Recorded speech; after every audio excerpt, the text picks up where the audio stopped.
Welcome. In this video I'm going to show you how you can obtain a one-sample rank biserial correlation coefficient using Microsoft Excel and my stikpetE add-in. My add-in is available on this link to my GitHub account. Once you downloaded the file, open up Excel. Then in Excel go for File, Options, Add-ins and click on the Go button. Then browse for the file and it should install the add-in.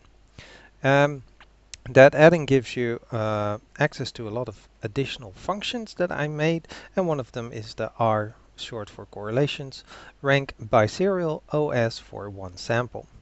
Now this is actually the difference between the sum of the ranks of the scores that were above a hypothesized median and those that were below as a proportion of the total sum of all ranks. The function can actually work with numerical data, as in column A, and even with ordinal data that is non-numerical.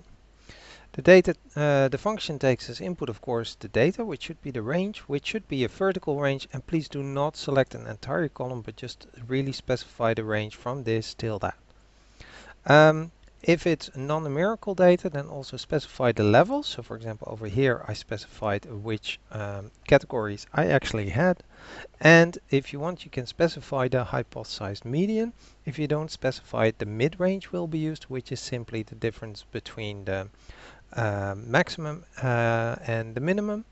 The average of those two, sorry. So you add those, the maximum and the minimum, and divide by 2.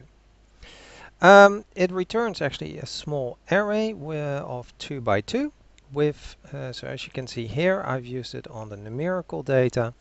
Just hit enter and it returns actually all of this, the hypothesized median that was used and the rank biserial coefficient. For non-numerical data, here I've selected from column B. Notice I used a specified range.